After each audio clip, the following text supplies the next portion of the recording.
We left Volga behind. The endless expanses of Russia stretched before us now. Regretfully, Duke was not destined to see them. Was his death a fault of mine? Was everything that happened on the bridge? It could be. It's a cruel world that we live in, and it's not our responsibility to fix it. We only wanted to pass through, and it was not my fault they screamed for blood. Their zealousness reminded me of the metro, where people are indoctrinated into a lie, that the world is dead and there's nowhere to go. Anyone who questions it gets fed a different lie, that the war is still going on. Here it's electricity is a sin. Same difference, really.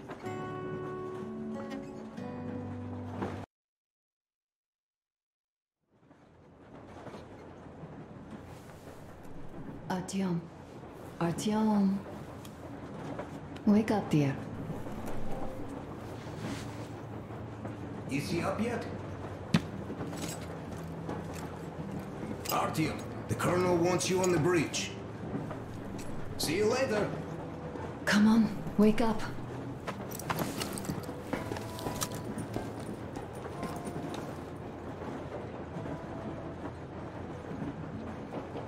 I'm so sorry about Duke.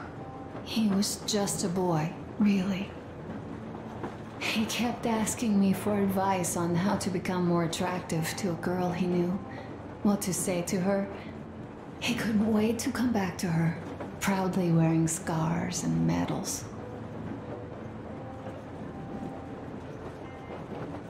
Stay here for a bit, Artyom.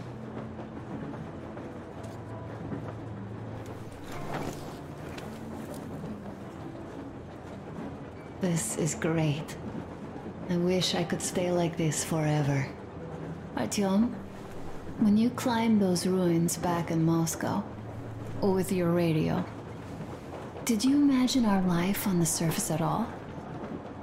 A home, for one. A place where we could live. A log cabin on the outskirts of a forest. Or how about a bungalow on an ocean shore?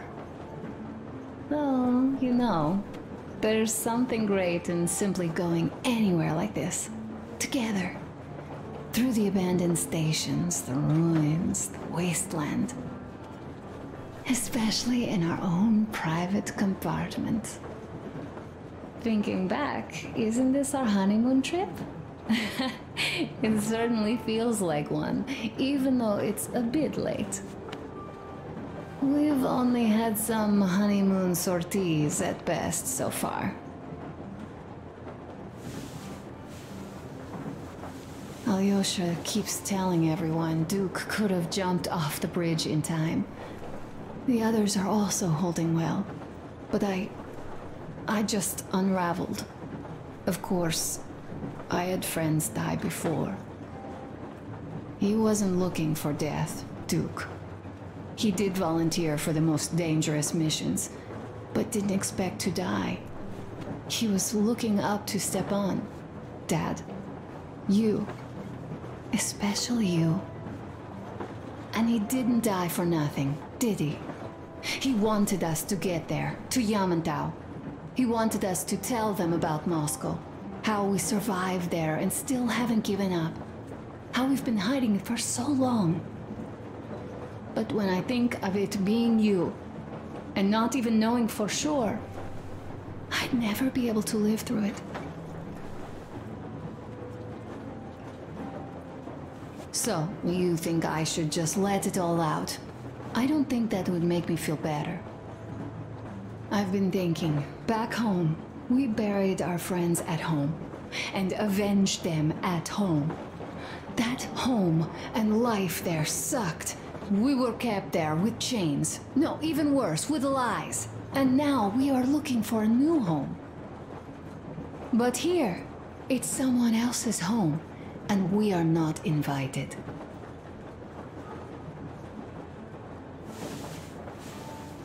Right, I've got to get myself under control. Go. Dad wanted to see you.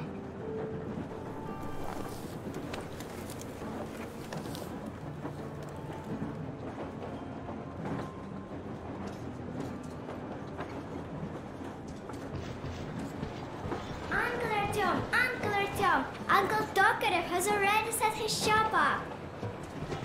Wanna go look? It's so cool.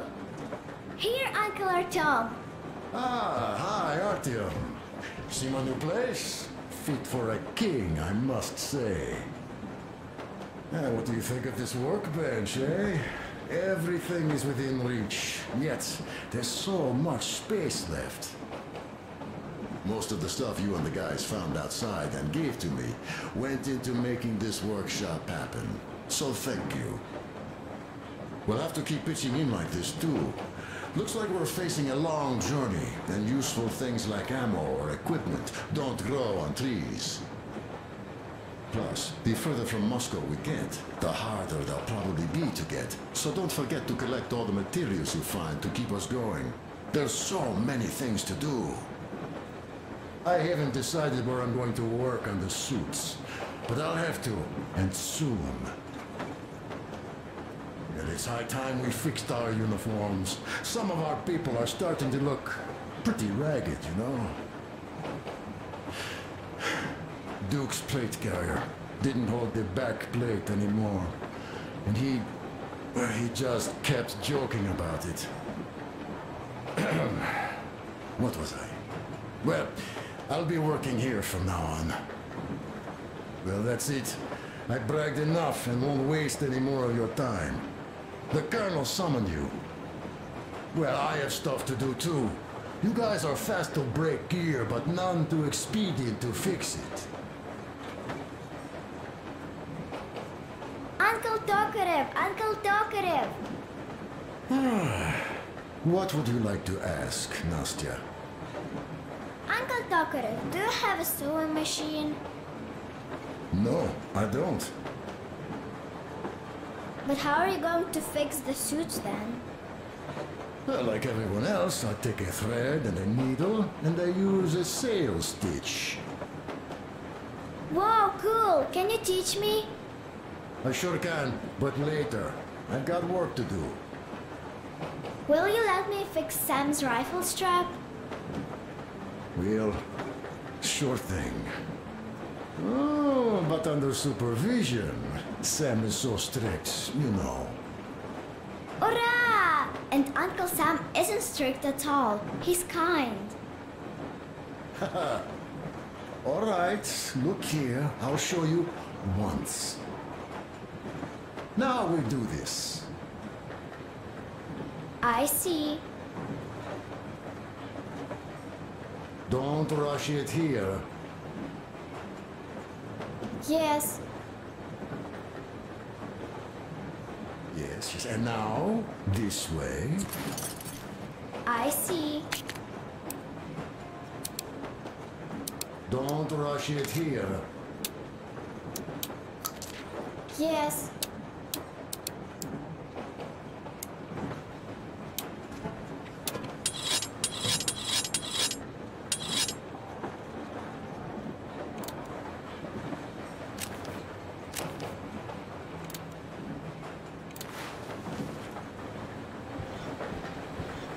A smoke break. That's good.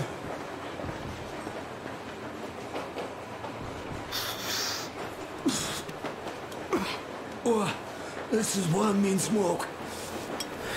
Damn, this is rough. Well, nothing we couldn't take.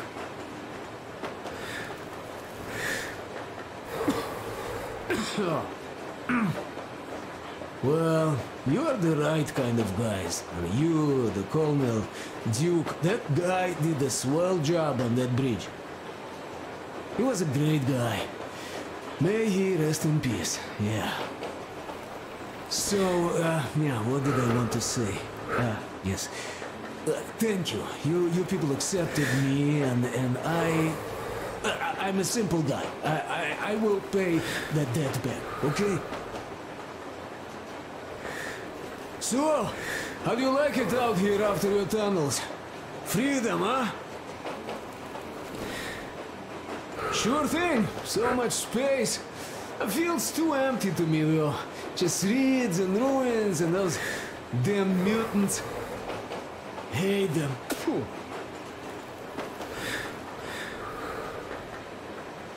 Though you guys are gonna see the government. So, bratucha, don't be mad, but just tell me, what the hell do you even need them for?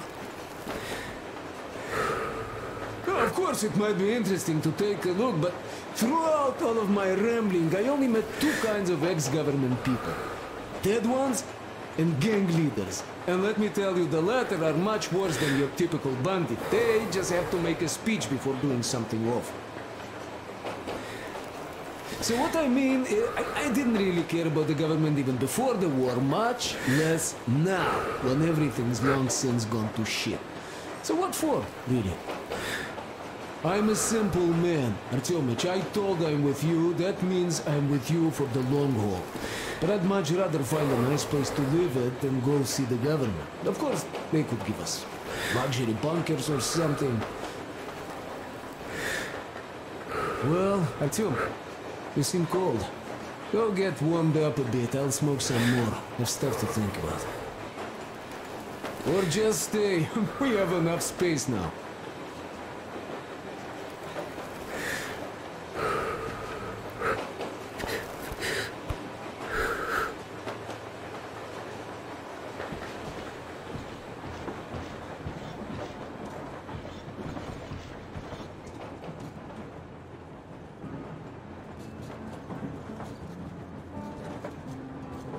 Artyom, come on in and have a seat.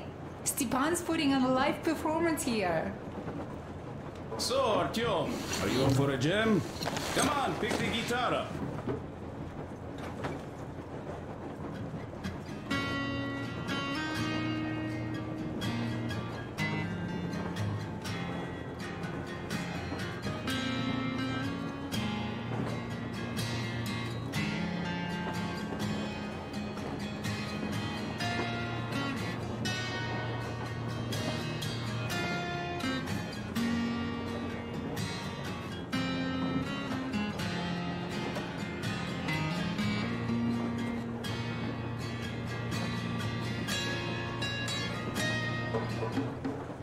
Thank you, Stepan.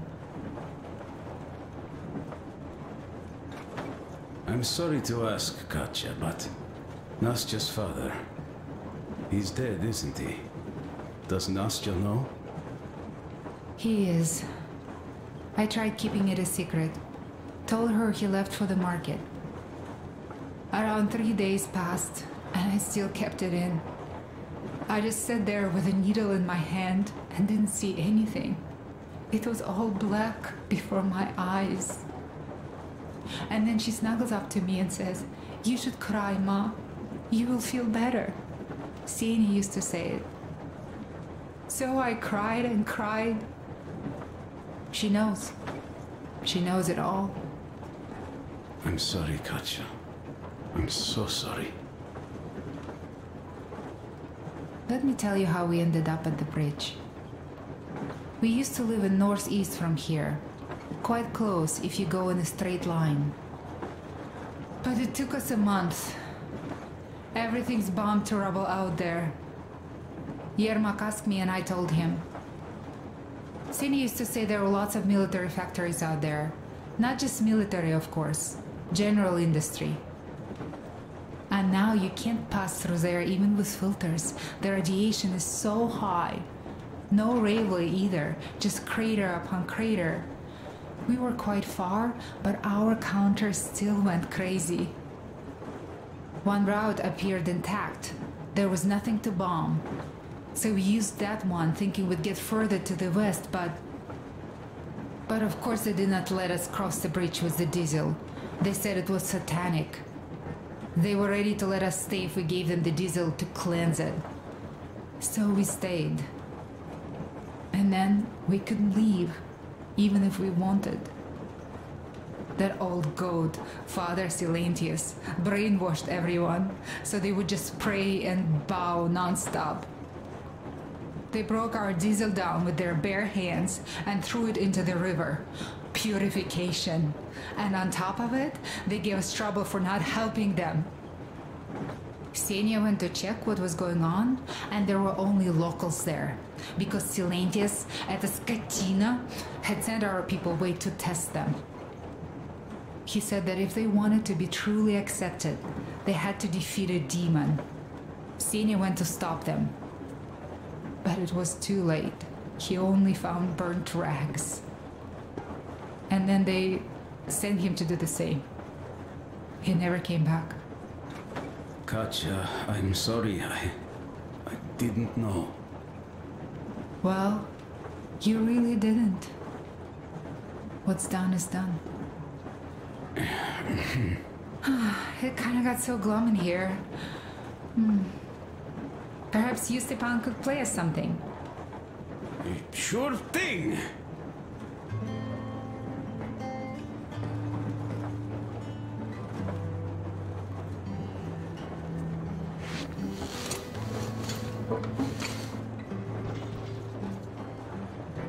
Well, guys, to Duke's memory.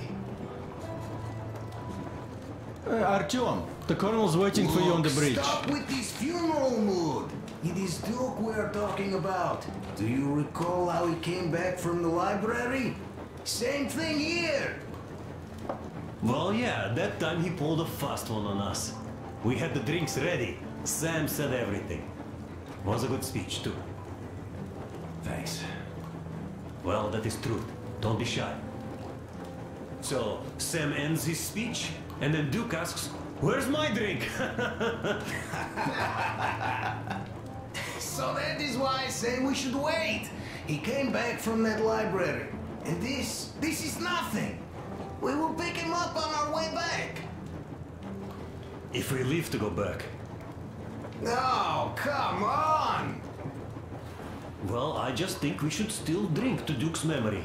And if he's alive, that's only a good omen. Sam, what do you say? I'll drink later. Gotta finish cooking. Okay. Let's drink! All right, let's.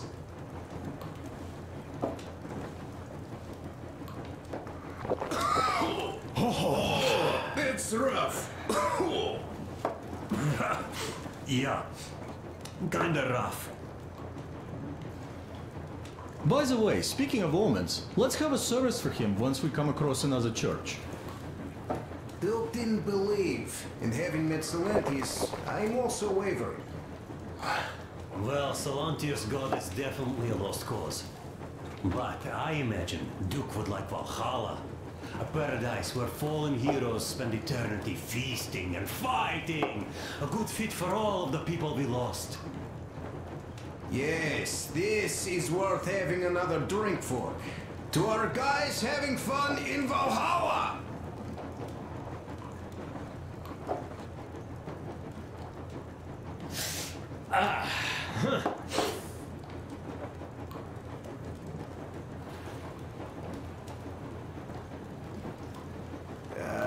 Hey guys, there's something I've been thinking about. What does everyone expect of this trip? Duke used to say that he just couldn't spread his wings back home. He was too eager to win that girl over with heroics. He thought that outside he'd have space for that. And why did you come? Well, my heart is aching for true romance. But in the metro, all women want a solid relationship, a reliable husband, a real provider. Enough of that smug smile. It's unbearable. Not that I've had much better luck here so far. As soon as Katya came aboard, Stepan started cooing around her like a peacock. You should be happy. Katya is a tough girl. You'd be under her thumb in no time. That is unlikely. I'm not the kind of man to upstage his friend in a contest for a lady. Especially when that friend promises to break my arm.